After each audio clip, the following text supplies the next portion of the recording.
ఏమవుతుంది సార్? ఆంధ్రప్రదేశ్ రాష్ట్రం చాలా ఆందోళన వినిపిస్తుంది. ఇక్కడ రాత్రికి రాత్రి ఇక్కడ నుంచి స్టాఫ్ని మొత్తం తరలించేశారు. అక్కడ మీ ప్రభుత్వం లాక్కెళ్ళిందా, వీళ్ళు ఇక్కడి నుంచి తరిమేశారు? ఉత్తర చేతులతో కట్టుబట్టలతో హైదరాబాద్ పంపించారు. ఈ హైదరాబాద్ నగరం యొక్క ఇన్కమ్ దాదాపు సగం ఉంటుంది రాష్ట్రంలో. 42% ఉండే వాళ్లకు 58% ఆదాయం వస్తుంది.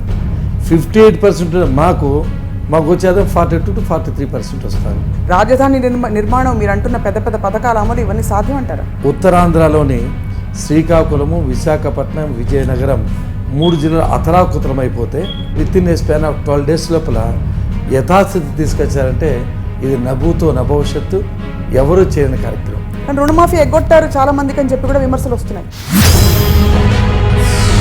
అది వైఎస్ఆర్సీపీ వాళ్ళు చేసే అభూత కల్పన. మొన్ననే వచ్చిన తెలంగాణ సర్కార్ ఆంధ్రప్రదేశ్ గవర్నమెంట్తో పోలిస్తే దూసుకెళ్ళిపోతుంది, ముందుకెళ్ళిపోతుంది. కానీ ఆంధ్రప్రదేశ్లో ఏం జరుగుతుందో తెలియదని విమర్శ వస్తున్న మాట వాస్తవం అంటారు. వాళ్ళు పనులు చేసే తక్కువ, ఆర్భాటం ఎక్కువ చేస్తున్నారు. ఎవరు? తెలంగాణలోనా? తెలంగాణలో.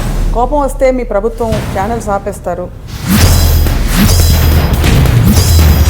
మీరు ఇక్కడే మాట్లాడుతున్నారు, పక్కన చూసింటారు. పక్క రాష్ట్రంలో ఛానళ్ళు చాలా నిలిపేశారు, వాళ్ళేం మాట్లాడరు. ఇది చేతిలో పవర్ ఉంది కాబట్టి చేస్తున్నారు కదా సార్.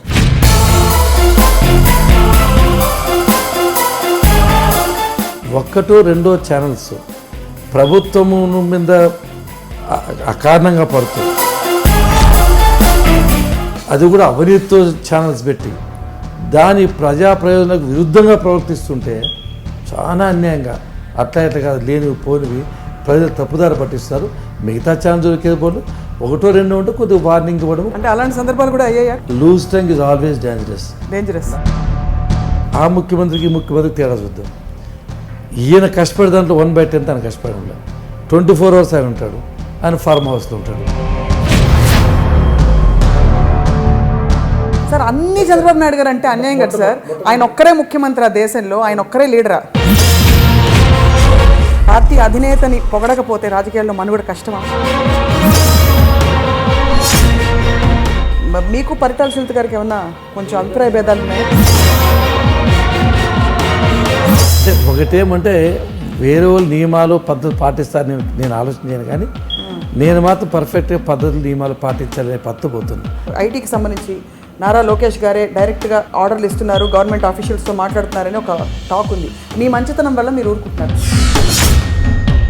మంత్రి కంటే కూడా, ఎన్ఆర్ఐ మంత్రి కంటే, తెలుగు భాషా మంత్రి కంటే కూడా ఒక టీచర్, ఒక లెక్చర్ అపారమైన గౌరవం ఇచ్చారు. మీ విద్యా సంస్థలు అంటే మీవని కాదు, ఆంధ్రప్రదేశ్కి సంబంధించిన విద్యా సంస్థలు అక్కడి నుంచి తోలేస్తున్నారు, నిజమేనా? వాళ్ళు అన్ని విధాలుగా చేస్తారు. దానివల్ల నిజమేనా? నారాయణ సంస్థల్ని పంపించేశారు. కొద్దిగా డామినేషన్గా చేయాలని ఆలోచనతో ఉన్నారు. అవన్నీ నిలిచేటివి కాదు, కత్తి మీద సామది. దానిలో నా ఎయిమ్ ఏమంటే ఈ రాష్ట్రాన్ని 2022 సంవత్సరం లోపల భారతదేశంలో 3 రాష్ట్రాలు అగ్ర రాష్ట్రంగా మార్చాలని.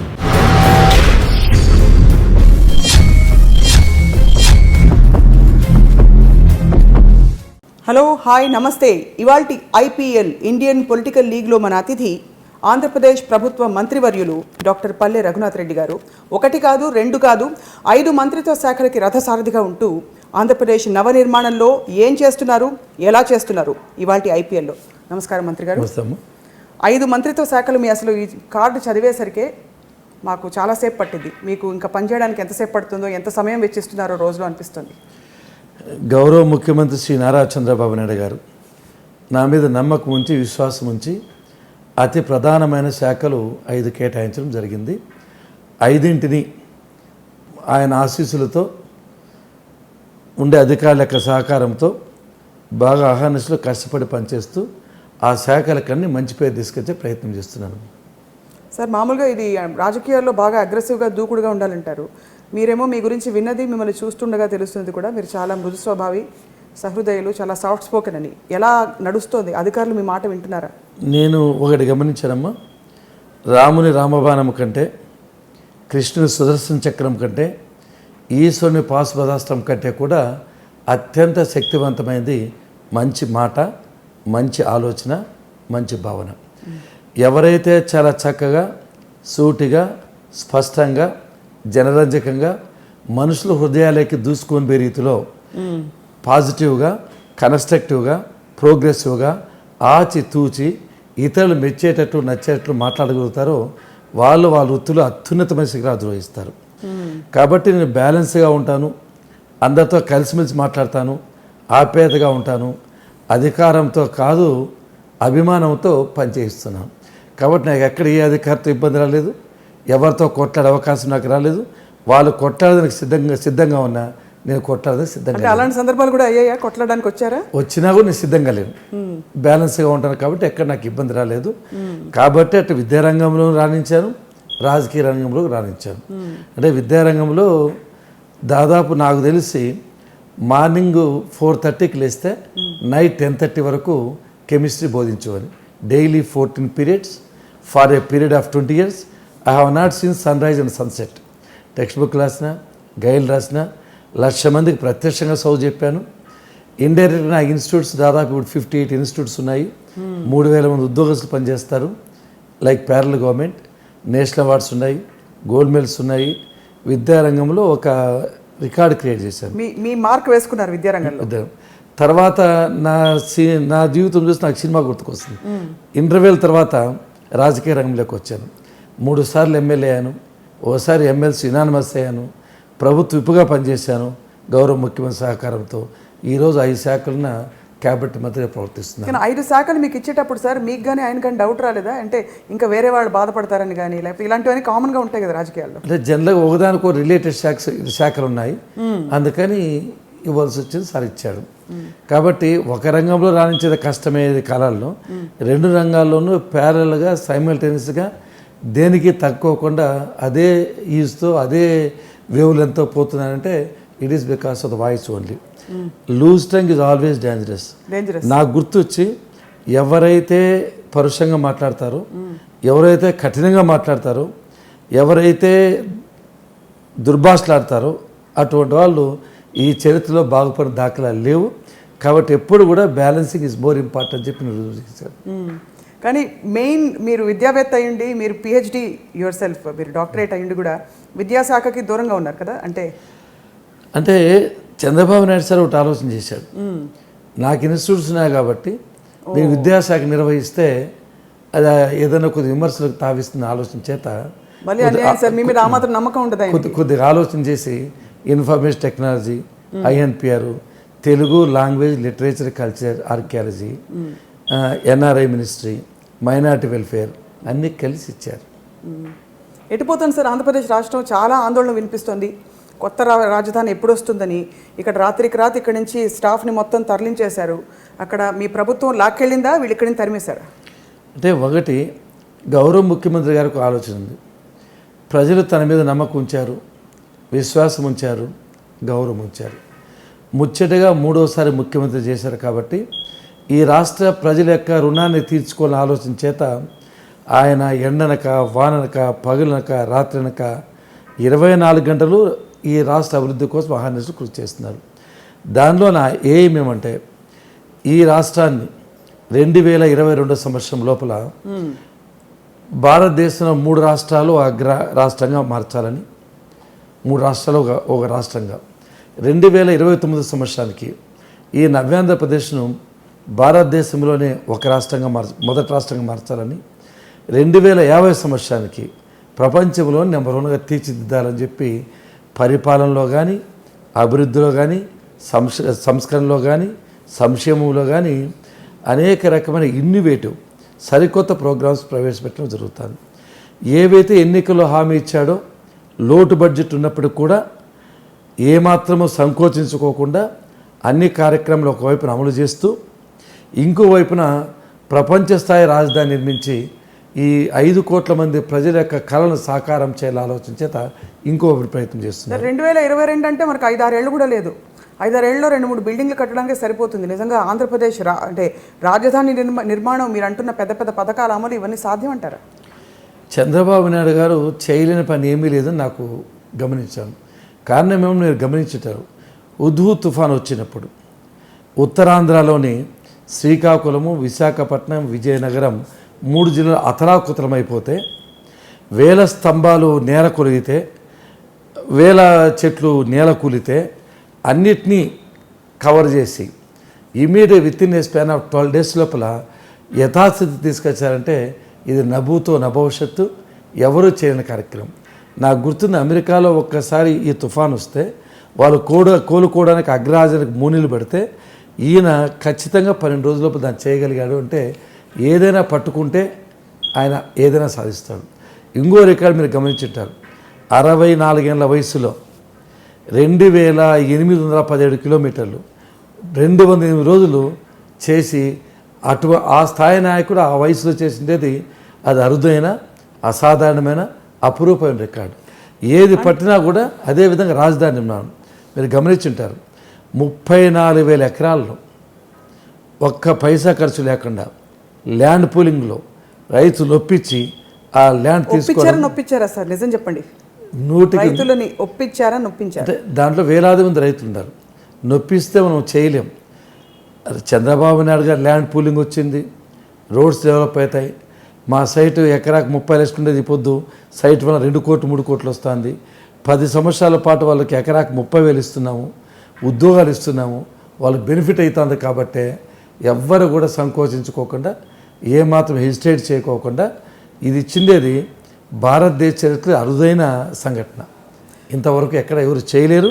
అలాంటి ఆ విధంగా అంటే ఇటువంటి అసాధ్యమైన కార్యాలు చేసిన వ్యక్తికి ఇప్పుడు 2016 అంటే 22 అంటే దాదాపు 5 సంవత్సరాలు 6 సంవత్సరాలు వస్తుంది. డెఫినెట్గా ఇప్పుడు జీడిపిలో మనం బాగున్నాం, ఈ ట్రాన్సాక్షన్స్ మనం బాగున్నాం, ఈజ్ ఆఫ్ డూయింగ్ బిజినెస్లో కూడా 2వ రాష్ట్రంగా ఉన్నాం. But there is lot of criticism. మీకు తెలుసు, మీరు INPR మంత్రిగా ఉన్నారు సార్. మీడియాలో వస్తున్న వార్తలు ఒకటే కాదు, బట్ మామూలుగా ప్రజల్లో కూడా విపరీతమైన, ఇప్పుడు హుద్హుద్ వచ్చినప్పుడు ఒక క్రైసిస్ మేనేజ్మెంట్లో జనం కొట్టుకుపోతున్నప్పుడు చేయడం వేరు. ఇప్పుడు ఒక ప్రణాళికబద్ధంగా రాష్ట్రాన్ని ముందుకు తీసుకెళ్ళడానికి చేయవలసిన పనులు చాలా ఉన్నాయి. నిజంగా ఇది సాధ్యం అంటారా 2022 కల్లా? డెఫినెట్గా మీరు ఇప్పుడు మేము చేసిన అభివృద్ధి మీకు వచ్చిందో లేదో మాకు తెలియదు, కానీ మీరు గమనించండి, ఈ రాష్ట్రంలో ఎన్నికల్లో హామీ ఇచ్చిన విధంగా 24,000 కోట్లు 84 లక్షల మంది రైతులకు రుణమాఫీ ప్రకటించడము చాలా గొప్ప కార్యక్రమం. అది ఎవరు చేయలేని పని. రుణమాఫీ ఎగ్గొట్టారు చాలా మందికి అని చెప్పి కూడా విమర్శలు వస్తున్నాయి. అది వైఎస్ఆర్సీపీ వాళ్ళు చేసే అభూత కల్పన తప్ప వాస్తవంగా నేనే గమనించాను. నా అనంతపురం జిల్లాలో, వెనకబడిన జిల్లా, 2,740 కోట్లు ఇచ్చాం. 8 లక్షల మంది రైతులకు అనౌన్స్ చేసాం. ఫస్ట్ విడతలో దాదాపు 65% ఇచ్చేసాం. సెకండ్ విడతలు ఇచ్చేస్తున్నాం. ఎటు తిరిగి వాళ్ళు కంప్లీట్ చేస్తున్నాం. అది చాలా గొప్ప అరుదైన సంఘటన. 200 రూపాయల పెన్షన్ అమాంతం 1000 రూపాయలు పెంచాం. 44,30,000 కుటుంబాలకు ఈ రోజున ఆంధ్రప్రదేశ్లో అందరూ బెనిఫిట్ అవుతున్నారు. అదేవిధంగా డ్వాక్రా మహిళలకు కూడా మ్యాక్సిమం సాయం చేయడం జరిగింది. అంటే 10,000 కోట్ల రూపాయల వరకు రుణమాఫీ అవుతుంది, 3,000 కోట్ల రుణమాఫీ. అంటే ఏ రాష్ట్రము కూడా సంక్షేమ కార్యక్రమాలకు దాదాపు 30-40 వేల కోట్లు ఖర్చు పెడుతున్న రాష్ట్రం. లోటు బడ్జెట్ ఉన్నప్పుడు కూడా మేము పెడతామంటే అది అందరూ హర్షించాలి. ఈరోజు మొన్ననే వచ్చిన తెలంగాణ సర్కార్ ఆంధ్రప్రదేశ్ గవర్నమెంట్తో పోలిస్తే దూసుకెళ్ళిపోతుంది, ముందుకెళ్ళిపోతుంది. వాళ్ళ కార్యక్రమాలు చాలా చేస్తున్నారు, వాళ్ళ ప్రణాళికలు, ప్రకటనలు విపరీతంగా వినిపిస్తున్నాయి. కానీ ఆంధ్రప్రదేశ్లో ఏం జరుగుతుందో తెలియదనే విమర్శ వస్తున్న మాట వాస్తవం అంటారా? అంటే నాకు తెలిసి వాళ్ళు ఆల్రెడీ ఇది సెల్ఫ్ సఫిషియెంట్ స్టేట్. 16,000 కోట్లు ప్లస్ బడ్జెట్ ఉంది, సర్ప్లస్ ఉంది. ఇంత ఉన్నా కూడా మా అభివృద్ధి సంక్షేమ కార్యక్రమంలో కంపారిజన్ చేస్తే వాళ్ళు ₹1,00,000 లిమిట్ రైతులకు పెడితే మేము ₹1,50,000 లిమిట్ రైతులకు పెట్టడం జరిగింది.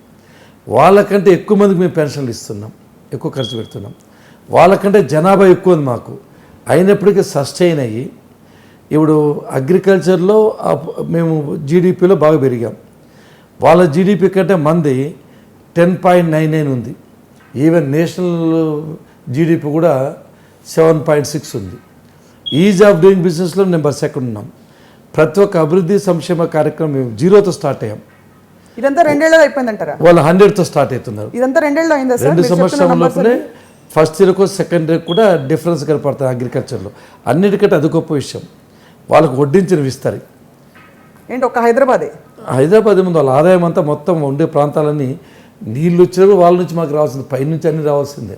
అంటే ఇదివరకు ఏమేమైతే వాళ్ళు ఆంధ్ర నుంచి వస్తున్న సమస్యలను చెప్పారో ఇప్పుడు మీరు అటువైపు నెట్టేసాము మనం. ఒక ఇంట్రెస్టింగ్ పాయింట్ ఏమంటే 42% ఉండే వాళ్లకు 58% ఆదాయం వస్తుంది. 58% మాకు వచ్చేదాం 42 to 43% వస్తుంది. ఆదాయం తక్కువైనప్పటికీ కూడా ఎంతో ధైర్యంతో నిలదొక్కుని అగ్రికల్చర్ ఓ పక్కన పెంచుతూ. మరి అన్యాయం జరిగినప్పుడు సార్ జనరల్గా కూడా అంటే ఆంధ్రప్రదేశ్ మిగులు రాష్ట్రంగా మిగిలిపోయిందని అనిపిస్తే కేంద్రంలో ఎందుకు పోరాడి మనకు కావాల్సిన హక్కుల్ని మనం తెచ్చుకోలేకపోతున్నాం? అంటే రీఆర్గనైజేషన్ బిల్లు పెట్టినప్పుడే చాలా అన్యాయంగా చాలా అధర్మంగా విధించారు.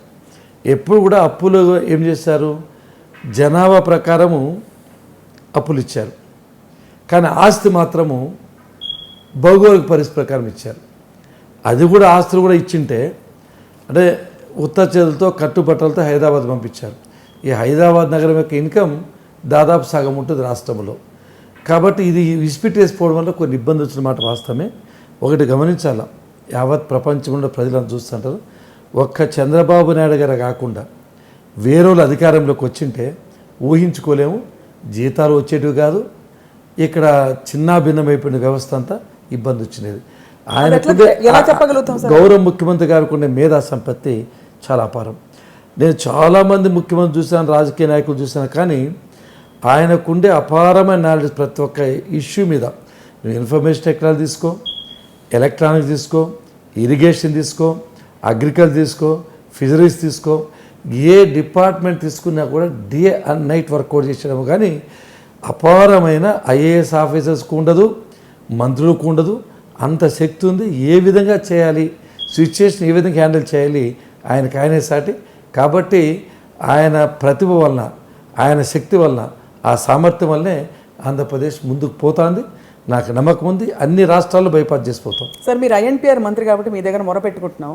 కోపం వస్తే మీ ప్రభుత్వం ఛానల్స్ ఆపేస్తారు, తర్వాత జర్నలిస్టులని ఇబ్బంది పడతారు అనే కొన్ని విమర్శలు వస్తున్నాయి. మీరు మాకు శరణివ్వాలని కోరుకుంటున్నారు. లేదా ఐఎన్పిఆర్ మిస్ మీరు గమనించుంటారు, అక్రిడేషన్లో ఇంతకుముందు డెస్క్ జర్నలిస్ట్కి ఇచ్చిన వాళ్ళు కాదు, అక్రిడేషన్ ఒకే యూనియన్కి ఇచ్చేవాళ్ళు.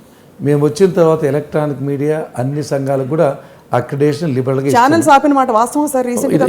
రెండోది ఇన్సూరెన్స్, జర్నలిస్టులు బాగుంటేనే రాష్ట్రం బాగుంటుంది అని ఆలోచన చేత 10 లక్షల రూపాయలు ఇన్సూరెన్స్ పథకాన్ని పెట్టా. 198 రూపీస్ వాళ్ళకి కడితే చాలు. ఇది మంచి పథకం. హెల్త్ కార్డ్స్ కూడా 2.50 lakhs వచ్చేటట్టు కూడా పెట్టాము. ఇళ్ల స్థలాలు కూడా ఇచ్చే ప్రయత్నం చేస్తున్నాం. దీనిలో 1-2 ఛానల్స్ ప్రభుత్వము మీద అకారణంగా పడుతూ, అది కూడా అవినీతితో ఛానల్స్ పెట్టి దాని ప్రజా ప్రయోజనాలకు విరుద్ధంగా ప్రవర్తిస్తుంటే చాలా అన్యాయంగా అట్లా ఇట్లా కాదు లేనివి పోనివి ప్రజలు తప్పుదారి పట్టిస్తారు. మిగతా ఛానల్స్ బోర్డు 1-2 ఉంటే కొద్దిగా వార్నింగ్ ఇవ్వడం, కొద్దిగా చేసిన ఇది చేతిలో పవర్ ఉంది కాబట్టి చేస్తున్నారు కదా సార్. మీరు ఇక్కడే మాట్లాడుతున్నారు, అంటే ప్రజాస్వామ్యంలో మీరు ఇక్కడే మాట్లాడుతున్నారు, పక్కన చూసింటారు. పక్క రాష్ట్రంలో ఛానళ్ళు చాలా నిలిపేశారు, వాళ్ళేం మాట్లాడరు. సాధారణంగా మాకు కష్టం లేదు, అన్నిటికీ అతీతంగా ఉన్నాము. కాకపోతే కనీసం ఒక్కసారైనా చేసిన తప్పును మనం ఏదైనా వాళ్ళకి పనిష్మెంట్ లేకపోతే ఇంకట్టే కంటిన్యూ చేస్తూ ఉంటారు. సో ఆపిన మాట మీరు ఒప్పుకున్నారు. We are very happy with channels. వాళ్ళు చేసుకున్న పనికి వాళ్ళకు ఉంటుంది తప్ప మిగతా ఛానల్స్ అందరిలోనూ, అందరి నేతల్లోనూ చంద్రబాబు నాయుడు గారు జర్నలిజం కానీ జర్నలిస్ట్కి ఇచ్చే గౌరవం ఏ ముఖ్యమంత్రి గతంలో ఇవ్వలేదు. మీరు చాలాసార్లు వైఎస్ రాజశేఖర్ గారు ముఖ్యమంత్రిగా ఉన్నప్పుడు మీ పేపరు ఆ పేపర్ని ఎవరు చదవాల చాలా అవహేళన చేసి మాట్లాడిన సంఘటనలు రాజశేఖర్ గారు చాలాసార్లు మాట్లాడడం జరిగింది. కొన్ని పేపర్లు చట్టసభల్లోనే ఆ విధంగా పేపర్ల గురించి మా ముఖ్యమంత్రి ఏ రోజు కూడా అగౌరవంగా మాట్లాడే దాఖలాలు లేవు. ముందు కూడా అగౌరవంగా మాట్లాడడం లేదు సార్, వాళ్ళని ఆపేస్తారు. అది పక్కన పెడదాం ఆ టాపిక్. బికాజ్ నేను ఇక్కడ ప్రతినిధిగా రాలేదు, ఎవరు ప్రతినిధిగా, నేను న్యూట్రల్గా జరుగుతున్న విషయాల గురించి మీకు విన్నవించుకుంటున్నాం. సార్ ఐటీ శాఖకు సంబంధించి ఆంధ్రప్రదేశ్లో అసలు ఏమన్నా ప్రస్తుతం ఏమైనా పనులు జరుగుతున్నాయా? ఏం జరగట్లేదు. ఇక్కడ కేటీఆర్ గారు దూసుకెళ్ళిపోతున్నారు, మొత్తం ఫ్రీ వైఫై అని చెప్పేసి అవని ఇవని, ఇంకా ఐటీ కంపెనీల పెట్టుబడులు, ఎన్ని పెట్టుబడులు వచ్చేసారు ఆంధ్రప్రదేశ్ కోసం? అమ్మ ఆల్రెడీ మీకు ఒక విషయం తెలియాలి, ఈ ఆంధ్రప్రదేశ్లో ఐటీ రంగం రావాలంటే ఎవరిని అడిగినా చిన్న పిల్లోని అడిగి చంద్రబాబు నాయుడు చెప్తారు. మీరు కూడా మనస్ఫూర్తిగా ఒప్పుకోవాల్సిందే.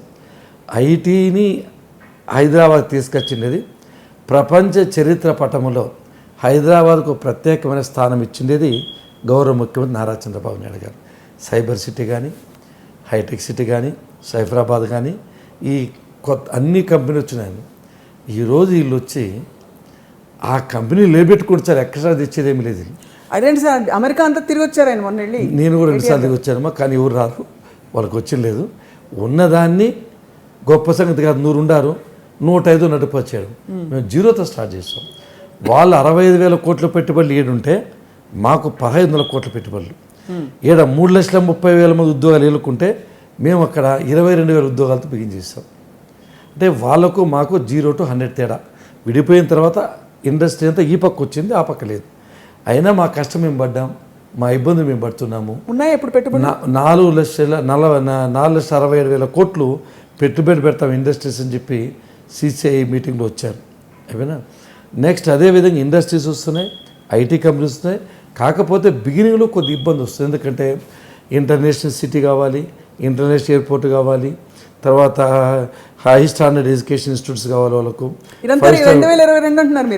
5 స్టార్ హోటల్స్ కావాలి.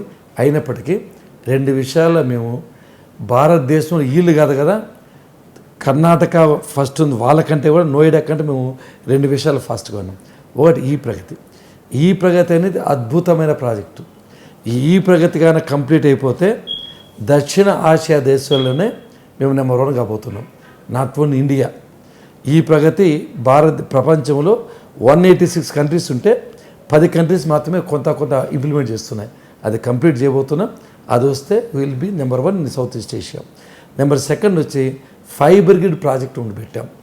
ఈ fibre grid project electric poles మీద తీసుకుపోతున్నాం. వైఫై కానీ 4G కానీ 3G కానీ ఆంధ్రప్రదేశ్లో ఉండే ప్రతి ఒక్క కుగ్రామానికి కూడా 2 నెలల లోపల ప్రతి ఒక్క ఇంటికి 4G ఇస్తున్నాం, 15 Mbps ఇస్తున్నాం. హైదరాబాద్లో ఇస్తున్నాం. ఒకసారి ఆలోచన చేయండి. వాళ్ళు పనులు చేసే తక్కువ, ఆర్భాటం ఎక్కువ చేస్తున్నారు. ఎవరు? తెలంగాణలో మొన్నంతా చెట్లు నాటే కార్యక్రమం హరితహారం అని చేశారు. మీరు అక్కడ హడారు, మీరు కూడా చేయొచ్చు కదా. చెప్తారమ్మా. ఇది మేము దగ్గరలోనే ప్రతి ఒక్క పల్లికి ఇస్తున్నాం. వాళ్ళు ఇస్తున్నా మీరు గమనించండి. అంటే విడిపోయిన ఆంధ్రప్రదేశ్లో కూడా ఓన్లీ మేధా సంపత్తి చంద్రబాబు నాయుడు గారి వల్ల ఇక్కడ ఏ విధంగా ప్రపంచ చరిత్ర పట్ల మొదటి స్థానం చూపించారో అమరావతిని కూడా అతి దగ్గరలోనే నెంబర్ 1 స్థానం చూపిస్తాము. ఐటీ రంగంలో ఈ ఫైబర్ గ్రిడ్ ప్రాజెక్టు ఇది దేశంలోనే ఈవెన్ ప్రపంచంలో నెంబర్ 1 ఇది. ఈవెన్ గౌరవ మంత్రి ప్రధానమంత్రి గారు కూడా వాళ్ళ క్యాబినెట్లో ఆంధ్రప్రదేశ్ని చూసి నేర్చుకోండి, ఫైబర్ గ్రిడ్ ప్రాజెక్ట్ ఏ విధంగా చేస్తున్నారు. 5,000 కోట్ల ప్రాజెక్టును అండర్ కేబుల్లో 330 కోట్లతోనే ఎలక్ట్రిక్ పోల్ మీద తీసుకుంటే ప్రతి ఒక్క ఇంటికి నెట్, ప్రతి ఒక్క ఇంటికి టీవీ, ప్రతి ఒక్కరికి ఫోన్, 3 in 1 ఒకటే చోట చూడవచ్చు. ఇక్కడి నుంచినే మీరు అమెరికాలో ఉండే వాళ్ళ బంధువులతో ముఖాముఖి మాట్లాడడానికి కూడా అవకాశం ఇస్తుంది. ఎప్పుడవుతాయి సార్ ఇవన్నీ? With in a span of 2 months. 2 months లోపల ఆంధ్రప్రదేశ్లో ఇవన్నీ జరగబోతున్నాయి. కంప్లీట్ అయిపోయినాయి. August 31 టార్గెట్ పెట్టాం. ఓకే, చేస్తున్నాం. ఇది చేయగలిగితే మేము చాలా ముందుకు వెళ్ళిపోతాం మిగతా వాళ్ళకంటే కూడా. అంటే మేము ఇంత కష్టం ఉన్నా, ఇంత జీరోతో వచ్చినా కూడా మేము అది బికాస్ ఆఫ్ చంద్రబాబు నాయుడు గారు. సో జీరోతో వచ్చామని మరి చెట్లు నాటే కార్యక్రమం అడిగారు. అసలుకు మొత్తం దేశానికే ఆదర్శం చంద్రబాబు నాయుడు గారు. సార్ అన్ని చంద్రబాబు నాయుడు గారు అంటే ఆయన ఒక్కరే ముఖ్యమంత్రి ఆ దేశంలో, ఆయన ఒక్కరే లీడరా? డెఫినెట్గా మీరు గమనించండి, అటువంటి వ్యక్తులు చరిత్రలు ఎందుకును. ఇప్పుడు 2003 సంవత్సరంలోనే మీరు గమనించారు, జన్మభూమి కార్యక్రమం ప్రవేశపెట్టి ఆ కాన్సెప్ట్ ఇచ్చాడు. మళ్ళీ మిగతా దేశాల్లో దిగ్విజయ్ సింగ్ ఫాలో అయ్యాడు, మీరు గమనించారు. ఎన్నేళ్ళు ఉన్నారు సార్ రాజకీయాల్లో? మీరు ముఖ్యంగా మీరు ఒకసారి గమనించారు.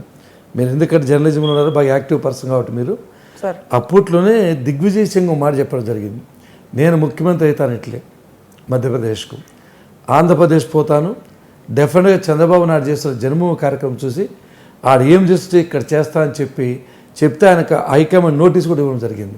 అంతెందుకు ప్రధానమంత్రి మోడీ గారు కూడా చాలాసార్లు గుజరాత్ అభివృద్ధి చేసేటప్పుడు ఈయన్ను ఆలోచన చేశారు. ఇక్కడ జరిగిన అభివృద్ధిని కూడా ఆయన ఆలోచన చేశారు. అంటే అప్పట్లో 2003లోనే చెట్లు నాటే కార్యక్రమం ఉంది. తర్వాత వచ్చిన ప్రభుత్వాలు దాన్ని పట్టించుకోలేదు. కానీ ఇప్పుడు దాదాపు 50 కోట్ల మొక్కలు నాటాలి, 5 లక్షల మంది ఇంటూ 10 అని చెప్పి పెద్ద ప్రోగ్రాం ఏర్పాటు చేస్తాం. 28వ తేదీ నుంచి ఈ నెల ఈ చెట్లు నాటే కార్యక్రమం మొత్తం అట్టే ఆంధ్రప్రదేశ్ పెట్టాం. మొత్తానికి ఇక్కడ జరుగుతున్నాయి అక్కడ జరుగుతున్నాయి అంటున్నారు, కానీ ఆంధ్రప్రదేశ్లో అక్కడ ప్రకటనలు రావు. ఇక్కడ ఏం జరగడం లేదు, ఉండేటి ఉండాయో నిలబెట్టుకుంటూ చాలు. అంటే తెలంగాణలో ఏం జరగట్లేదు. ఒకటి ఆ ముఖ్యమంత్రికి ఈ ముఖ్యమంత్రికి తేడా చూద్దాం. ఈయన కష్టపడే దాంట్లో 1/10 ఆయన కష్టపడంలో 24 hours ఆయన ఉంటాడు, ఆయన ఫార్మ్ హౌస్లో ఉంటాడు. డెవలప్మెంట్ చేయాలంటే ఇట్లాంటి కానీ ముఖ్యమంత్రి గారికి మా ముఖ్యమంత్రి గారికి ఇచ్చింటే ఏ జపానో ఏ సింగపూరో ఏ అమెరికా కూడా దీనికి విడ్డూరం ఏంటంటే sir, power minister Jagadish Reddy గారితో మాట్లాడితే 24/7 ఆంధ్రప్రదేశ్లో కూడా కేసీఆర్ గారు లాంటి నాయకత్వం కోరుకుంటున్నారని ఆన్ రికార్డ్ మాతో చెప్పారు, ఐ డ్రీమ్తో చెప్పారు. కేసీఆర్ గారు లాంటి నాయకత్వం విజనరీ ఆంధ్రప్రదేశ్లో కూడా కోరుకుంటున్నారని ఆయన ఆన్ రికార్డ్ మీకు చూపిస్తాం. మీకు ఉపాయం చెప్తున్నా, ఆయన మాట మార్చుకునే కారణం ఏమంటే ఆ కేసీఆర్ ఫాలోవర్ ఆఫ్ చంద్రబాబు నాయుడు గారు మా దగ్గర ఉన్న వ్యక్తే, మా జన్మభూమితో స్ఫూర్తి పొందిన వ్యక్తే, మేము చేసిన కార్యక్రమాలకు అంత మెరుగుదిద్దుకుంటున్నాడు. కానీ అవన్నీ సమగ్ర ఆంధ్రప్రదేశ్లో గౌరవ ముఖ్యమంత్రి నారా చంద్రబాబు నాయుడు గారు శిష్యులు అంటారు అయితే కేసీఆర్ గారు డెఫినెట్గా గురువుని మించి శిష్యులు అయిపోయారు అయితే. అట్లా ఆలోచన లేదు, ఎందుకంటే ఆయన మా దగ్గర పనిచేశారు, మంత్రిగా పనిచేశారు, అన్ని ఇక్కడే నేర్చుకున్నారంటారు అయితే. తప్పు డెఫినెట్గా ఏదైనా ఉన్నా కూడా చంద్రబాబు నాయుడు గారి దగ్గర నుంచి నేర్చుకునే విషయాలు, టెక్నాలజీ కానీ, వర్క్ కల్చర్ కానీ, ఆలోచన పరిధి కానీ ఇంకా బెటర్. సార్ మీరు మైనారిటీ ఎక్స్ట్రాడినరీ అంటారు చంద్రబాబు నాయుడు గారు. ఇప్పటికి సార్ క్షమించాలి, ఒక 20 సార్లు చెప్పారు మీరు, పార్టీ అధినేతని పొగడకపోతే రాజకీయాల్లో మనుగడ కష్టమా? ఇది ఉన్నమాట అడుగుతున్నారు సార్, ఎందుకంటే ప్రతి చోట మీరు you are so qualified sir, మీరే పిహెచ్డి. ఒకటి పొగడాల్సిన అవసరం లేదు, ఆల్రెడీ మంత్రి అయ్యాను, ఇంకేం అవసరం లేదు, అంతకంటే ఇంకేం అవసరం లేదు. ఇన్నిసార్లు ఎమ్మెల్సీ ఉండే వాస్తవాలు మరి చెప్పకపోతే ప్రజలకు కూడా ప్రపంచానికే తెలుసు. ఈవెన్ ఈ దేశంలో ఉండే ప్రతి ఒక్క ముఖ్యమంత్రి తెలుసు చంద్రబాబు నాయుడు గారు వచ్చి, ప్రతి ఒక్క రాజకీయ నాయకునికి తెలుసు, ఎందుకంటే ఆ రికార్డ్ అలా ఆయన ఉంది. అంతేకాకుండా నువ్వు ఏదైనా తీసుకో, ఏ సబ్జెక్ట్ని తీసుకో, ఎన్సైక్లోపీడియా. ఎందుకంటే క్యాబినెట్లో చూస్తూ ఉంటాం, మంత్రిగా చూస్తూ ఉంటా, ఎమ్మెల్యేగా చూస్తాను, ఎన్సైక్లోపీడియా. ఆయన విద్వత్ ఉందా లేదా అని కాదు, బట్ బుల్లెట్ దిగుతుందా లేదా మనం చూస్తాం. మీరు చెప్తున్నారు 2022 అని. సార్ 2-3 ప్రశ్నలు. మీ మైనారిటీ శాఖ మంత్రులుగా మీరున్నారు, కానీ ఈ పాంఫ్లెట్లో, రంజాన్ తోఫా పాంఫ్లెట్లో మీ ఫోటో ఎందుకు లేదు సార్? అంటే వాళ్ళు వేయలేదా? మీకు పరిటాల సునీత గారికి ఏమన్నా నేను చెప్తే ఎంతవరకు నేను ఎవరితో కూడా డిఫర్ కానండి. మీరు డిఫర్ కారు, వాళ్ళు ఏమైనా అవుతున్నారా మీతో అని? వాళ్ళే డిఫర్ కాదు. మరి మీ ఫోటో ఎందుకు వేయలేదు? మళ్ళీ మీరు వేసిన పాంఫ్లెట్స్లో ఆవిడ ఫోటో మీరు వేసుకున్నారు. అంటే ఒకటేమంటే వేరే వాళ్ళు నియమాలు పద్ధతులు పాటిస్తారని నేను ఆలోచించాను, కానీ నేను మాత్రం పర్ఫెక్ట్గా పద్ధతులు నియమాలు పాటించాలనే పట్టుపోతున్నా. అవతల వాళ్ళు ఏం చేస్తారో పట్టించుకుని, ఎందుకంటే చదువుకున్నాను, లక్ష్యమైన చదువు చెప్పాను, పవిత్రమైన టీచర్ ప్రొఫెషన్ నుంచి వచ్చాను.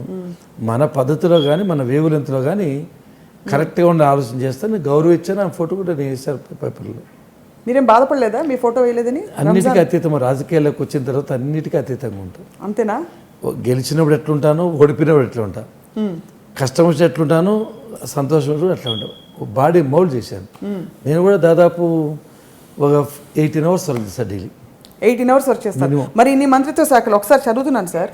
ఐఎన్పిఆర్ మంత్రిగా, ఐటీ మంత్రిగా, NRI empowerment and relations, Telugu భాషా సాంస్కృతిక శాఖ మంత్రులుగా, అలాగే మైనారిటీ వెల్ఫేర్ అండ్ ఎంపవర్మెంట్ మంత్రి. చాలా పని ఉంటుంది. అందరికీ న్యాయం చేయగలుగుతున్నారా సార్? డెఫినెట్గా అమ్మా, నథింగ్ ఈజ్ ఇంపాసిబుల్. నెపోలియన్ చక్రవర్తి చెప్తాడు.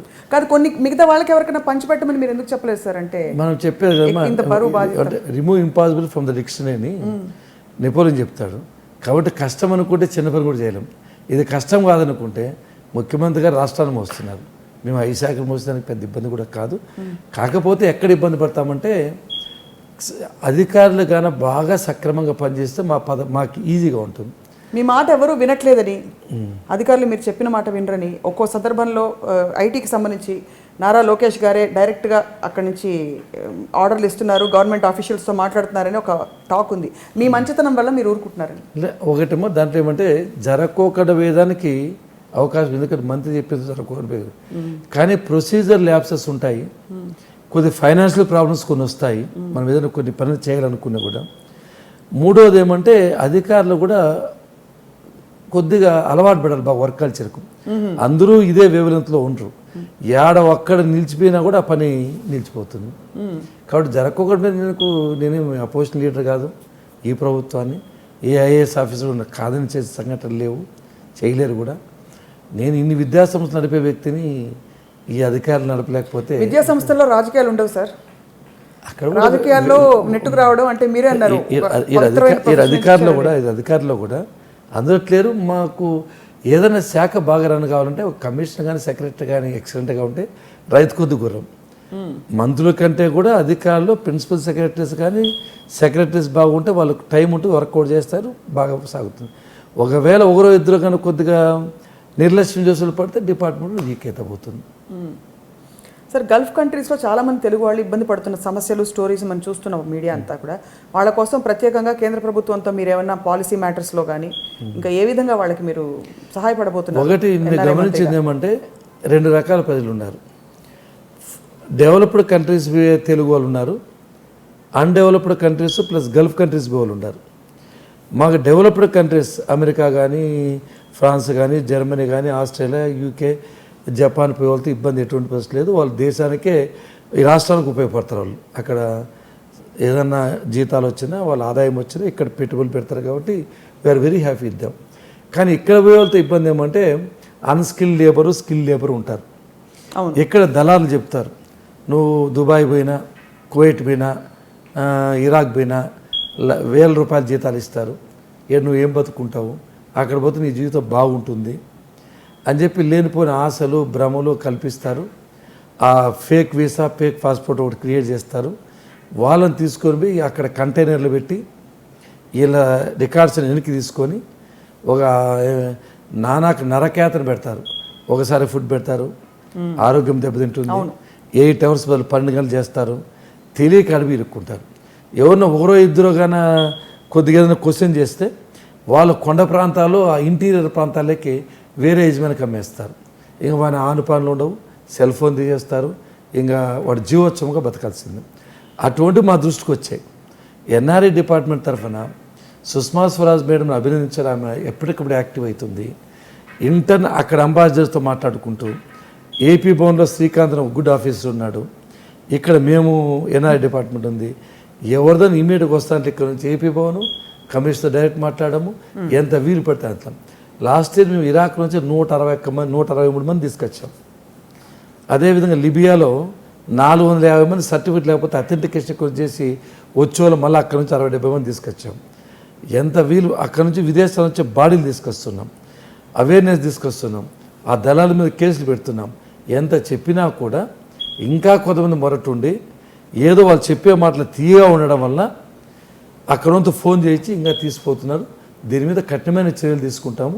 ఎందుకంటే అక్కడ పోయిన తర్వాత మళ్ళీ తిరిగి వచ్చే సంగతి కూడా లేవు. ఇంకా మరీ దురదృష్టం ఏమంటే పోయేటప్పుడు ఈ మారక ద్రవ్యాలు ఉన్నాయి కదా, డ్రగ్స్ తీసుకుపోతున్నారు, ఈ దీనిలో పెడతారు. వీళ్ళు బ్యాగులు పెట్టి అసలు తెలియదు. యాక్చువల్గా చాలామంది అమాయకులు ఆడవి పట్టుకున్న తర్వాత మరణశిక్ష, మనం 21 మందికి మరణశిక్ష వేయడం జరిగింది. చాలా దారుణం. ఆ మేడంతో మాట్లాడి కనీసం ఆ శిక్షను లైఫ్ ఇంప్రెజ్మెంట్ చేయమని చెప్పి అడిగే ప్రయత్నంలో మేము చేస్తున్నాం. వాళ్ళు ప్రలోభ పెడతాన్నారు, వాళ్ళు చెప్పే మాటలు చాలా తీయగా ఉంటాయి. అవి విని నమ్మి వాళ్ళు అక్కడ పోతున్నారు. కాబట్టి ప్రజల్లో కానీ, పత్రికల్లో కానీ, అంటే మీడియాలో కానీ, అధికారుల్లో కానీ అందరిలో అవగాహన ఉండి వచ్చిన వాళ్ళకి చెప్తా పోతూ ఉంటే తప్పకోకుండా కొంతమంది వరకు అరికట్టచ్చు. లేకపోతే చాలా ఇబ్బందికర పరిస్థితి వస్తుంది ఎవ్రీ డే. అంతేకాకుండా యాత్రికులు ఇక్కడ పోతున్న అమర్నాథ్ యాత్ర పోయేవాళ్ళు, ఇక్కడ పోయేవాళ్ళు ఈ వర్షాకాలంలో పోతున్నారు ఎక్కువ మంది. వరదలు రావడము, ఈ బుద్ధితో అక్కడ జరగడము. తప్పనిసరిగా కొద్దిగా ఏదైనా యాత్రలు చేసేటప్పుడు కొద్దిగా అవేర్నెస్ తీసుకోవాలి. డెవలప్డ్ కంట్రీస్లోనే తెలుగు వాళ్ళు మాత్రం అభినందించాలి. కారణం ఏమంటే నేను రాష్ట్రంలోనూ చూశాను, ఇతర రాష్ట్రాల్లో చైనా చూశాను, యూకే చూశాను, జపాన్ చూశాను, అదేవిధంగా అమెరికా చూశాను, కెనడా తెలుగు సంఘాలన్నీ చూశాను. ఆ తెలుగు వాళ్ళు ఇప్పటికీ తెలుగును మర్చిపోలేదు. తెలుగు సంస్కృతి, సాంప్రదాయము, ఆచార వ్యవహారాలు, కట్టుబాట్లు, ఈ తెలుగు కూచిపూడి నృత్యం కానీ, భరతనాట్యం కానీ, కల్చరల్ యాక్టివిటీస్ కానీ, ఈవెన్ ఆంధ్రప్రదేశ్లో కూడా నేను చూడలేదు కానీ అమెరికాలో కానీ కొన్ని ప్రాంతాలు ఇప్పటికీ మర్చిపోకుండా ఇందులో పిల్లలకు తెలుగు నేర్పిస్తున్నారు, ఈ యాక్టివిటీస్ నేర్పిస్తున్నారు. చాలా అద్భుతంగా ఇప్పటికి కూడా వాళ్ళని అభినందించాలి. ఇక్కడ ఉండే వాళ్ళకి ఏమైనా ఈగో ఉంది కానీ అమ్మ డాడీ మమ్మీ అంటున్నారు కానీ అమ్మ నాన్న అంటున్నారు. బాగా తెలుగు భాష మీద అభిమానం ఉంది, తెలుగు సంస్కృతి మీద ప్రేమ ఉంది. అదేవిధంగా తెలుగు ఆచార వ్యవహారాలు, పండుగలు కూడా అద్భుతంగా నిర్వహిస్తున్నారు. ఉగాది కానీ, సంక్రాంతి కానీ అక్కడ పండుగ. అది నిజమే. కానీ ఆటాలు, నాటాలు, తానాలు, ఇవన్నీ తందానాలు అన్నీ నడుస్తున్నప్పుడు ఇక్కడ నుంచి జస్ట్ తీసుకెళ్ళి ఊరికే 4 అనకూడదు కానీ సినిమా డాన్సులు పెడతారు అవి చేస్తారు కానీ సంస్కృతి పరంగా తెలుగు సంస్కృతిని, తెలుగు శాస్త్రీయ సంగీతాన్ని, తెలుగు ఇంకేం చెప్పాలి భక్తి సంగీతాన్ని, మనకుండే కళలని ప్రోత్సహించడానికి నిజంగా చేస్తున్నారు సార్. మరి నేను గమనించింది ఎంటర్టైన్మెంట్ ఈవెంట్స్ అయిపోలేదు. నేను చెప్పిన గమనించేది జపాన్లో చూశాను నేను. అంతా మన తెలుగు వాళ్ళే భరతనాట్యం చేశారు, చాలా అద్భుతంగా చేశారు. యూకే చూశాను, యూఎస్. ప్రతి ఒక్క చోట తప్పనిసరిగా కూచిపూడి కానీ భరతనాట్యం కానీ పెడుతున్నారు. ఇక్కడేదో రికార్డింగ్ డాన్స్ పెట్టినా కానీ నేను అక్కడ గమనించి దాని రికార్డింగ్ డాన్స్ కలపలేదు. ఇక్కడ పెడుతున్నారు రికార్డింగ్ డాన్స్. ఇక్కడ ఆంధ్రప్రదేశ్ ఇక్కడంతా కొన్ని అమెరికాలో లేవంటారు అసలు. అంటే మనకి లైక్ చేయరు. అక్కడంతా సంస్కృతి మీద ఎక్కువ ఇంట్రెస్ట్. నాకు 100% కరెక్ట్ ఆ విషయంలో. విదేశాల్లో మాత్రం చాలా పద్ధతిగా. నాకు అడ్వాంటేజ్ ఉంది. నా దగ్గర చదువుకున్న పిల్లలు అమెరికాలో 20,000 to 30,000 మెంబర్స్ ఉన్నారు. అబ్బా, ఎక్కడ వినా మన వాళ్ళు ఉన్నారు. నేను గమనించాను. బాగా విపరీతమైన స్వాగతం ఎక్కడ వినా కూడా. మా సార్ వచ్చాడు, మాకు చదువు చెప్పాడు అనే మంత్రి కంటే కూడా, ఎన్ఆర్ఐ మంత్రి కంటే, తెలుగు భాషా మంత్రి కంటే కూడా ఒక టీచర్, ఒక లెక్చర్ అపారమైన గౌరవం ఇచ్చారు. ఈ ఆట పోవాల్సిన ఇక మైనారిటీ ఉంది కాబట్టి పోలేకపోయారు. ఈసారి మీరు మిస్ అయ్యారు ఆటకు వెళ్ళడం. సార్, పుష్కరాలకు సంబంధించి లాస్ట్ టైం మనకు అనుకోకుండా అపశృతి చూసాం, విపరీతమైన విమర్శలు కూడా వచ్చాయి, తొక్కిసలాట జరిగింది. కృష్ణా పుష్కరాలకు ఏమన్నా ప్రత్యేక ఏర్పాట్లు చేస్తారా? అవన్నీ అలాంటి సంఘటనలు జరగకుండా ఇంకా పునరావృతం కాదు. ఎందుకంటే ఒకసారి పొరపాటు జరిగింది. అది కూడా ఎక్కువ మంది రావడము, ఊహించకపోవడం, అది దానివల్ల జరిగింది. ఇంక అన్నీ సిస్టమేటిక్గా ఉంటాయి, ఎవరు ఆధారపడాల్సిన అవసరం లేదు. కాబట్టి కృష్ణమ్మ తల్లి ఒడిలో ఆడ చేర తీసుకునే అవకాశం ఉంది. ఆడ స్నానం చేసినా చరితార్థులు అవుతారు. పవిత్ర నది. సార్, మీకు రాజకీయాల్లో ప్రత్యర్థులు ఉన్నారా, శత్రువులు ఉన్నారా? నేను ఎవరిని శత్రురోజుల మీద, నా మీద పోటీ చేసిన ఉన్నతో నేను మాట్లాడతాను. వాళ్ళు విమర్శించి నేను విమర్శించను. కొత్త క్వాలిటీ ఏమంటే వ్యక్తిగతంగా వాళ్ళు నన్ను విమర్శించినా కూడా నేను వాళ్ళు విమర్శించడం లేదు. నా మీద వ్యక్తిగత విమర్శించక అవకాశం లేకపోయినా, ఏదైనా కల్పించుకుని విమర్శించినా కూడా వాళ్ళ వ్యక్తిగతంగా తప్పులను వ్యక్తిగత పోను, పాలసీ వైజే పోతాను. కానీ ఎందుకు సార్ అంత మీరింత సౌమ్యులు? ఒకసారి మీ అధినేతకు చెప్పి కొన్ని ఛానల్స్ని, పత్రికల్ని ప్రెస్ మీట్లకు కూడా రాకుండా బ్యాన్ చేయడం ఇది మంచి పద్ధతి అంటారా? కొన్ని ఛానల్స్ను చేయడం లేదంటే అన్నిటినీ చేయడం లేదు. మీకు తెలిసింది ఓన్లీ ఒక ఛానలే ఇబ్బంది పెడతారు. ఇప్పుడు ఇటు వాళ్ళు అటు రాస్తారు, అటు వాళ్ళు ఇటు రాస్తారు. మీకు తెలియదు ఏం లేదు. రాసినప్పుడు రాసుకొని ఇవ్వండి, ప్రజలు నిర్ణయించుకుంటారు. ప్రజలకి వాస్తవాలు తెలుసు కదా సార్. మీరు ఎందుకు ఆయనతో చెప్పి ప్రజాస్వామ్యంలో ఇది మంచిది కాదు, మంచి పద్ధతి కాదని ఎందుకు చెప్పారు? మీరంటే because you're a professor and మీ మాట వింటారు, మీ మీద అంత నమ్మకం ఉంది కాబట్టి. అంటే ఎక్కడ కూడా నాకు తెలిసి అంత కఠినంగా వ్యవహరించే దాఖలా పెద్దగా నాకు కనపలేదు. ఎందుకంటే ఆయన స్వభావం కూడా ఈ మధ్యకాలంలో ఇంత కార్యక్రమాలు చేస్తామని లేనిది చాలా ఎక్కువ చేస్తున్నాను ఆవేదన పడుతున్నాడు, బాధపడ్డాడు చాలాసార్లు. ఎందుకంటే వాస్తవానికి దూరంగా ఉండాలి.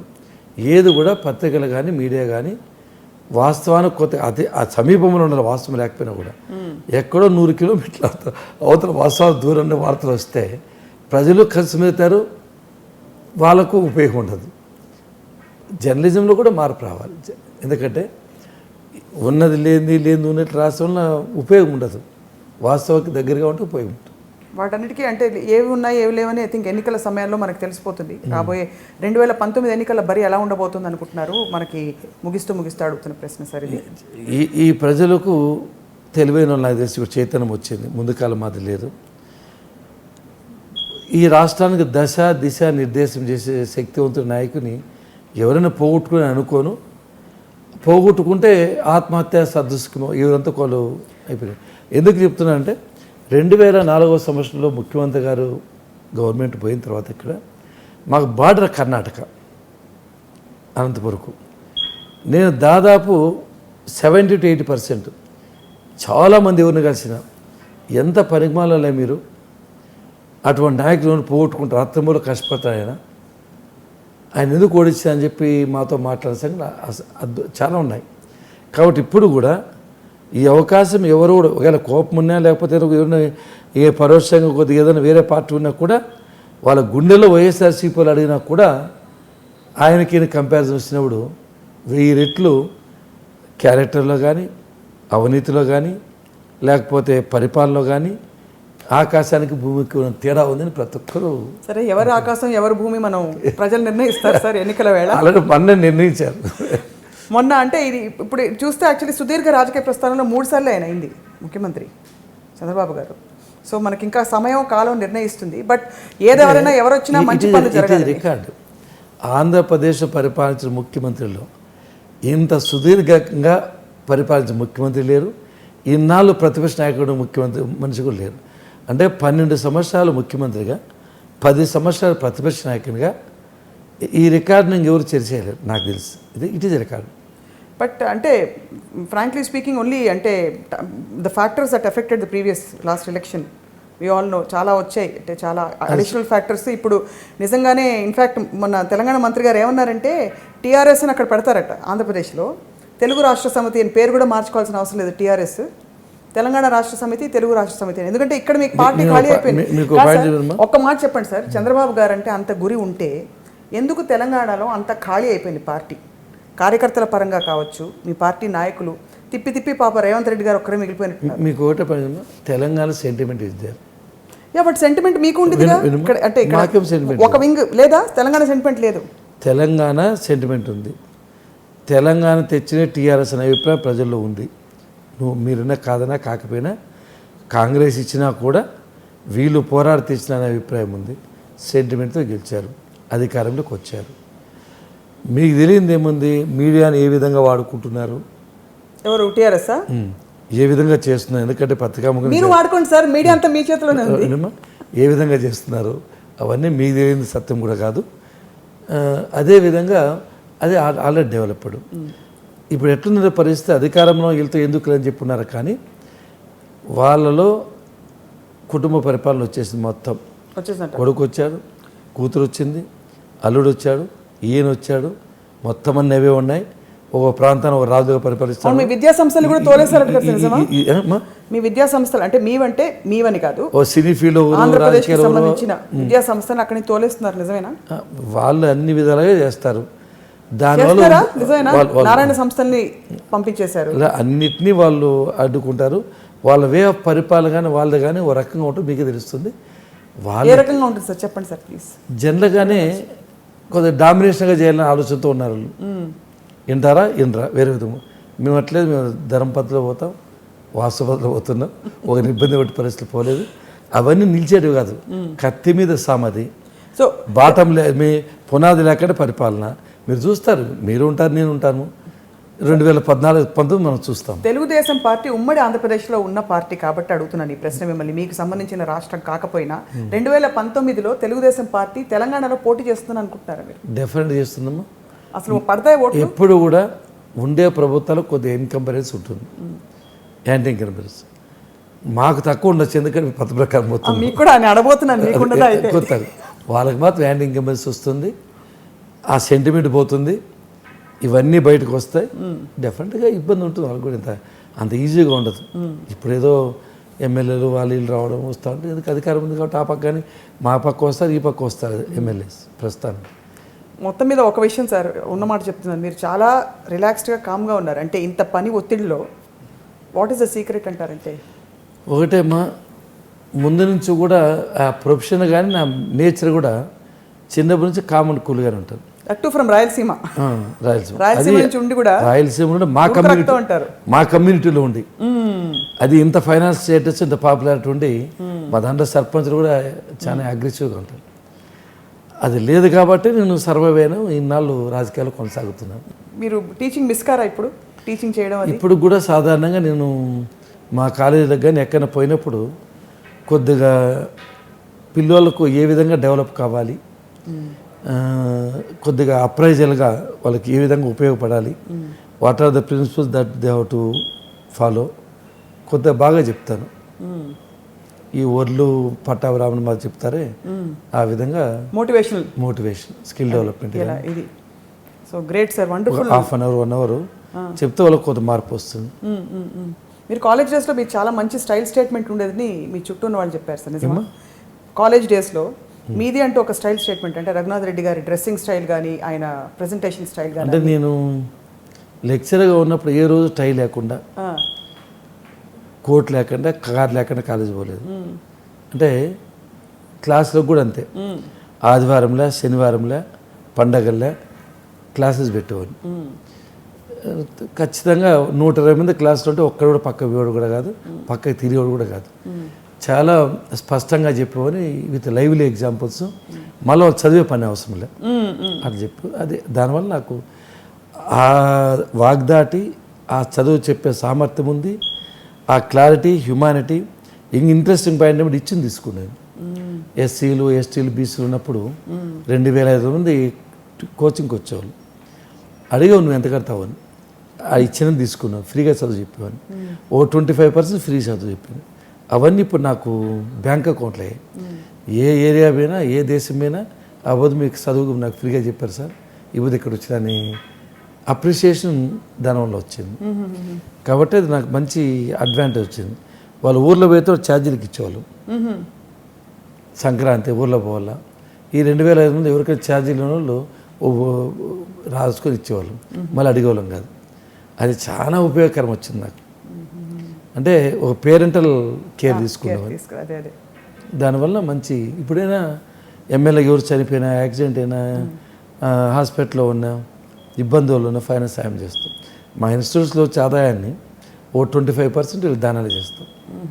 కరువు కాలంలో 6 మండలాల్లో 2000 మందికి పర్ మంత్ పర్ డే అట్లా 100 రోజులు అన్నం పెట్టాం. పెద్ద టెంట్లు వేసి ఎవరైనా తినచ్చు ఆ మండల హెడ్ క్వార్టర్లో. అట్లా 100 రోజులు 6 మండలాలు భోజనం పెట్టి, అట్లా కొద్ది సోషల్ యాక్టివిటీస్ హ్యుమానిటీతో చేస్తాను. పిల్లలు ఫీజులు కట్టడము, కొంతమందికి ఇప్పుడు కరెంట్ ఛార్జ్ నేను కట్టడము. మా కాన్స్టిట్యున్సీలో అందరి పిల్లలకి ఇన్సూరెన్స్ 5 నుంచి నేను కడుతున్నాను. బాలబీమా పథకం నేనే కడుతున్నా. మీ ప్రెస్కి అయితే ఈసారి జిల్లా అంతా నేనే కడుతున్నా. మా జిల్లా మొన్న అనౌన్స్ చేశాను. ఈ 198 రూపీస్ ఉంది కదా ఇన్సూరెన్స్, ఏదో విధంగా సమాజానికి ఉపయోగపడదామని ఆలోచన. What is your dream sir? Last question. అన్నీ అయిపోయినాయి, ఇంకేం లేవు. No dreams left? ఏమీ లేవు. ఏమిలే ఉండే. మీకు రాజకీయ వారసులు కూడా ఎవరు? మీ అబ్బాయిని మీరు కాన్స్టిట్యూన్స్ నమ్ముకుని సాయం చేయాలి, అంతేనా? నెంబర్ 1. ఇంకా కష్టపడాలి, ఇంకా పని చేయాలి. అంటే రఘునాథ్ రెడ్డి గారు అంటే ఏమని గుర్తుపెట్టుకోవాలి అనుకుంటున్నాను? అందరికి గుర్తుంటుంది. మా పక్కన నువ్వు నిక్కర కట్టుకుంటే పిల్లలు అడిగినా పల్లె రఘునాథ్ సార్ చూపిస్తారు. అంత పాపులర్. ఏరికి పోయినా కాలేజీ ఫోటోలు, వాల్ పోస్టులు అన్నీ ఉంటాయి. Everybody will remember. But how do you want them to remember? అంటే ఒకటి మంచి మాస్టర్, కెమిస్ట్రీ మాస్టర్ అనా లేకపోతే మాస్టర్గా ఉంటాడు, వాళ్ళ తల్లిదండ్రులకు చదువు చెప్పింటాము, మా ఇన్స్టిట్యూట్ చదువుతుంటారు అట్లా. ప్లస్ ఇంకా మంత్రి కాబట్టి కొత్త మంత్రిగా కంటే కూడా ఇన్స్టిట్యూట్ హెడ్గా ముందు మంచి లెక్చరర్గా ఈ సమాజానికి సేవతో బాగా గుర్తింపు. జిల్లాలో శత్రువు అడిగినా కూడా మనమే చెప్పేదానికి ఏముండవు. విమర్శించాలి కాబట్టి ఏదో ఒకటి విమర్శించాలి, ఏదో ఒకటి అంతే తప్ప వ్యక్తిగతంగా ఉండవు, చేయము. కానీ నేను పరిటాల సునీత గారిని అడుగుతాను, ఎందుకంటే వేయలేదని. రంజాన్ తోఫా ఎందుకు వేయలేదు మీ ఫోటో అని మాత్రం అడగబోతున్నాను. మీరు దాటేశారు ఆ క్వశ్చన్. కానీ ఏమి వైరం లేదు సార్ దాని గురించి. ఆవిడకి మీకేమి ఉండవు అభిప్రాయ భేదాలు? రవితో కూడా లేదు నాకు. ఎప్పుడు కూడా నేను జోలికి పోను. వాళ్ళు వచ్చినా కూడా నేను రెస్పాండ్ కాబట్టి జనాలు ఉంటారు. అంటే వచ్చారు అలాగా? లేదు, ఆమె సిజ్ గుడ్ లేడీ, ఆ విషయానికి ఇబ్బంది లేదు. ఏమి ఇబ్బంది రాలేదంటారు? ఎక్కడ కూడా మన గురించి వ్యతిరేకంగా మాట్లాడడం కానీ ఎక్కడ కూడా చేయదు. ఆమె కూడా బాగానే ఉంటుంది. అది అధికారులు చేశారా, ఏం జరిగిందో మనకు తెలియదు. దాని నుంచి నేను దాంట్లోకి పోలేదు, ఎందుకంటే నాకు చిన్న విషయం కనిపించింది. అది మేము మంత్రి శాఖలో ఉండే ఫోటో ఏమన్నా కూడా కరెక్ట్ కాదు కదా. ఎట్లా మీరు మీడియాలో వస్తూ ఉంటుంది, టీవీలో వస్తూ ఉంటుంది, నేనే బ్రీఫ్ చేస్తాంట. ఇందాక కొల్లు రవీంద్ర గారు ఏదో అన్నారు సార్ మిమ్మల్ని, ఇందాక ఏదో చిన్న విషయం అయినట్టుంది కదా. ఇప్పుడు ఇందాక కొల్లు రవీంద్ర గారు ఏదో అన్నారా? ఏం లేదు, గుడ్ బై కదా. ఎందుకంటాడు గుడ్ బై? ఏమి రైట్. మంత్రి గారు చాలా ఈరోజు ఎక్కడ ఏమన్నా అన్నాడా? లేదు కదా. అంటే కొద్దిగా కమ్యూనికేషన్ గ్యాప్. 1,05,000 ఎకరాలు ఏరియా అది. అవును. దాంట్లో 22,000 ఎకరాలు తీస్తారు. మేమేం చెప్పామంటే మాకు వచ్చిన మెసేజ్ 1,05,000 ఎకరాలు ఇచ్చారు మాకు ఇచ్చిన దాంట్లో. 426 స్క్వేర్ కిలోమీటర్ 1,05,005 అని వచ్చింది. అది వచ్చింది అంతే. అంతే అంతే ఆ తేడాతోటి ఆ తేడా వచ్చింది. సార్కు ఇన్ఫర్మేషన్ లేదేమో అని అంటాడు. మా దగ్గరకు వచ్చిన సమాచారంలో లోపం ఉండదు అనుకుంటాడు. ఆ పొద్దు నైటే కవర్ చేసాం. సీనా చెప్తాను కవర్ చేసాం. చాలా సంతోషం సార్, ఈరోజు మీరు చాలా సమయం వెచ్చించారు మా కోసం. చాలా సంతోషం, మంచి క్వశ్చన్లు అడిగారు, very very happy. Thank you sir. It is good message. పోయే వాళ్ళకి కూడా కొంతమంది రాజకీయ నాయకులకు ఉపయోగం ఉంటుంది, విద్యావేత్తలకు ఉపయోగం ఉంటుంది, రాజకీయ నాయకులు ఏ విధంగా మూవ్ కావాలో అర్థమవుతుంది. ఎందుకంటే సార్ అసెంబ్లీలో అవుతున్న గొడవలు చూస్తే రాజకీయ నాయకులు అర్చుకోవడాలు అవి ఇవి, రాజకీయాలు అంటే అందరూ దాదాపు చీ అనేలా అయిపోయింది సార్ పరిస్థితి. మీకు తెలియదు ఏమి? కరెక్ట్. చాలా సంతోషం అండి. ఐ డ్రీమ్ న్యూస్లో చూస్తున్న ప్రేక్షకులందరికి కూడా నేను మనస్ఫూర్తిగా అభినందిస్తున్నాను. మీరు మీ కుటుంబ సభ్యులంతా ఆయురారోగ్య ఐశ్వర్యంతో వర్ధిల్లాలని, ఆ భగవంతుడు మీకు అన్ని విధాలు మేలు చేయాలని మనస్ఫూర్తిగా కోరుకుంటూ ఈ ఐ డ్రీమ్స్ మీడియాకు మరొక్కసారి నా ధన్యవాదాలు తెలియజేస్తున్నాను.